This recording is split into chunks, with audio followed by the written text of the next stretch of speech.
दोस्तों, इंसानी फितरत है कि उसने जब भी कोई हथियार बनाया तो साथ ही उसका तोड़ भी ईजाद कर लिया।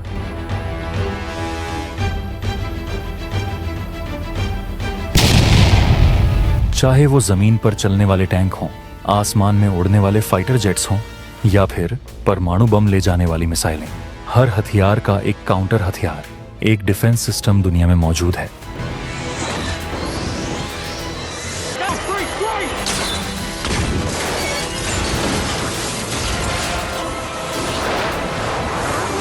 लेकिन दोस्तों, आज मैं आपको एक ऐसे हथियार के बारे में बताने जा रहा हूं जिसका कोई तोड़ इस धरती पर मौजूद नहीं है, जिसके लिए आज तक न तो कोई रडार बना है और न ही कोई डिफेंस सिस्टम।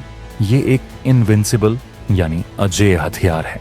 अगर इसे एक बार दाग दिया गया तो दुनिया की बड़ी से बड़ी महाशक्ति की मजाल नहीं कि इसे रोक कर दिखा दे। मैं बात कर रहा हूँ हाइपरसोनिक मिसाइल की, एक ऐसी तकनीक जिसे बनाने में अमेरिका और चीन जैसे देश भी एड़ी चोटी का जोर लगा रहे हैं, लेकिन बार बार फेल हो रहे हैं। आज तक सिर्फ रूस और भारत ही ऐसे देश हैं जो इस दिशा में कुछ ठोस सफलता हासिल कर पाए हैं। लेकिन आज जो खबर मैं आपको देने जा रहा हूं, उसे सुनकर आपका सीना गर्व से 56 इंच का हो जाएगा। भारत ने आज एक ऐसा कीर्तिमान स्थापित कर दिया है जिसने रूस को भी पीछे छोड़ दिया है। भारत ने भविष्य का वो इंजन तैयार कर लिया है जिसके बारे में अमेरिका अभी सिर्फ सपने देख रहा है। तो कुर्सी की पेटी बांध लीजिए, क्योंकि आज हम आपको DRDO की उस नई और क्रांतिकारी तकनीक के बारे में बताने जा रहे हैं जो अगले 10 से 15 सालों तक दुनिया पर राज करेगी। आज हम जानेंगे कि आखिर क्या है वो नेक्स्ट जनरेशन हाइपरसोनिक इंजन जिसने पेंटागन से लेकर बीजिंग तक हड़कंप मचा दिया है। लेकिन इससे पहले कि हम भारत की इस महाविजय की गाथा शुरू करें, अगर आपको अपने देश के वैज्ञानिकों की इस अद्भुत क्षमता पर भरोसा है तो वीडियो को अभी लाइक करें और कमेंट बॉक्स में जय हिंद जरूर लिखें। याद रहे, जय हिंद कहना हम सब के लिए गर्व की बात है। दोस्तों, सबसे पहले हमें यह समझना होगा कि हाइपरसोनिक मिसाइल आखिर इतनी खास क्यों है। हाइपरसोनिक मिसाइल बनने के लिए 2 शर्तें पूरी होनी चाहिए। पहली, उसकी रफ्तार।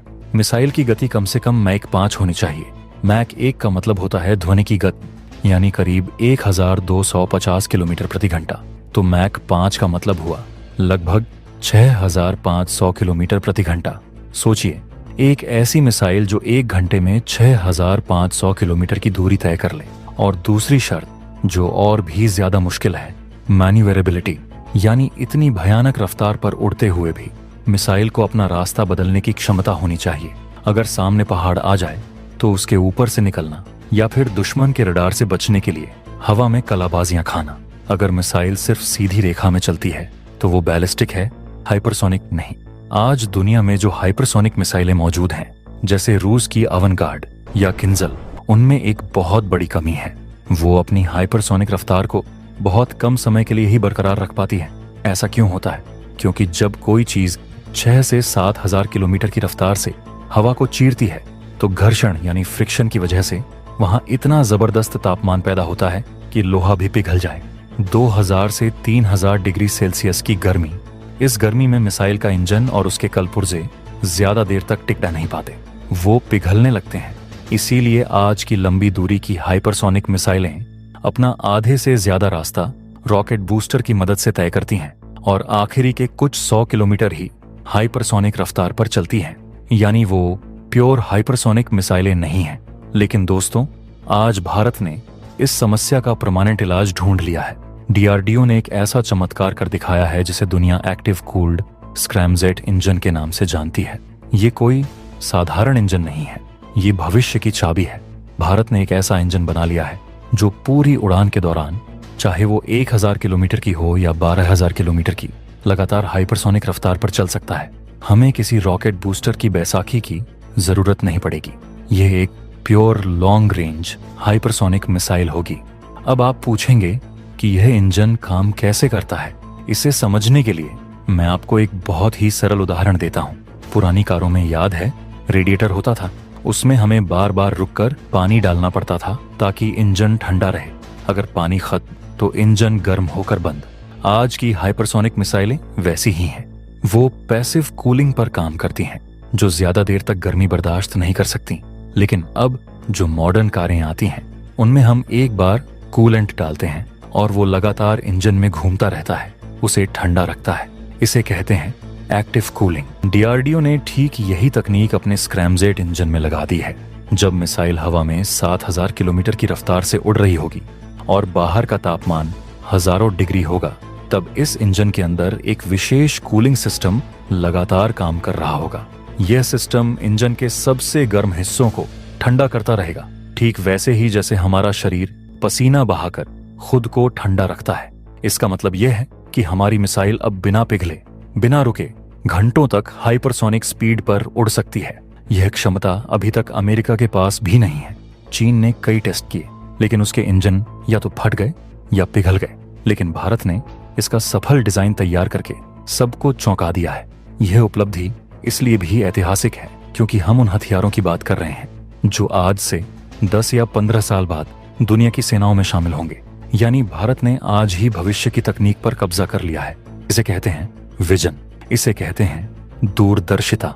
जब दुनिया के बाकी देश आज की समस्याओं में उलझे हैं, भारत के वैज्ञानिक कल की चुनौतियों को हल कर रहे हैं।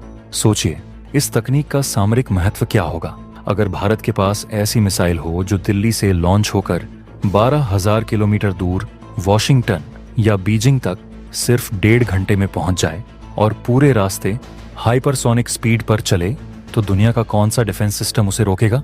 अमेरिका का थार्ड या रूस का S-400 सब इसके सामने खिलौने साबित होंगे, क्योंकि जब तक उनका रडार इसे देखेगा तब तक तबाही मच चुकी होगी। यह मिसाइल हवा में अपना रास्ता बदल सकेगी, पहाड़ों के पीछे छिप सकेगी और फिर अचानक टारगेट पर झपट्टा मारेगी। रूस के पास जो अवनगार्ड मिसाइल है वो 12,000 किलोमीटर जाने का दावा करती है, लेकिन सच्चाई यह है कि वो भी शुरुआती 8,000 किलोमीटर रॉकेट की तरह जाती है और आखिरी के सफर में ग्लाइड करती है। लेकिन भारत का यह नया इंजन मिसाइल को शुरू से अंत तक स्क्रैमजेट मोड में रखेगा। यह दुनिया की पहली ट्रू हाइपरसोनिक क्रूज मिसाइल होगी। यह तकनीक हमें चीन से मीलों आगे ले जाती है। चीन अभी कॉपी पेस्ट करने में लगा है, जबकि भारत इनोवेट कर रहा है। डीआरडीओ की इस सफलता से एक उम्मीद और जागी है। भारत का एक और महत्वाकांक्षी प्रोजेक्ट है AMCA, यानी हमारा 5वीं पीढ़ी का फाइटर जेट। उसमें भी इंजन को लेकर कई चुनौतियां आ रही हैं। उम्मीद है कि ADA यानी एरोनॉटिकल डेवलपमेंट एजेंसी जो AMCA बना रही है, वो DRDO की इस सफलता से कुछ सीखेगी। अगर हम हाइपरसोनिक मिसाइल का इंजन खुद बना सकते हैं, तो फाइटर जेट का इंजन क्यों नहीं? यह तकनीक साबित करती है कि भारतीय वैज्ञानिकों के पास काबिलियत की कोई कमी नहीं है। ये खबर उन लोगों के मुंह पर भी तमाचा है जो कहते थे कि भारत कभी अमेरिका या रूस की बराबरी नहीं कर सकता। आज हम बराबरी नहीं कर रहे, हम उनसे आगे निकल रहे हैं। अमेरिका ने अपने हाइपरसोनिक प्रोग्राम पर अरबों डॉलर खर्च किए हैं, फिर भी उनके हाथ खाली हैं। और भारत ने बेहद कम बजट में अपनी स्वदेशी तकनीक से यह करिश्मा कर दिखाया है। यह आत्मनिर्भर भारत की असली ताकत है। दोस्तों, युद्ध के मैदान में जीत उसकी नहीं होती जिसके पास सबसे ज्यादा हथियार हों। जीत उसकी होती है जिसके पास सबसे आधुनिक और घातक हथियार हों। और active cooled scramjet engine Bharat को उस शिखर पर ले जाता है जहां अभी कोई और देश नहीं पहुंचा है। यह सिर्फ एक इंजन नहीं है, यह भारत की सुरक्षा की गारंटी है। यह चीन और पाकिस्तान को एक साफ संदेश है कि अगर उन्होंने भारत की तरफ आंख उठाकर भी देखा तो जवाब इतनी तेज आएगा कि उन्हें पलक झपकाने का भी मौका नहीं मिलेगा।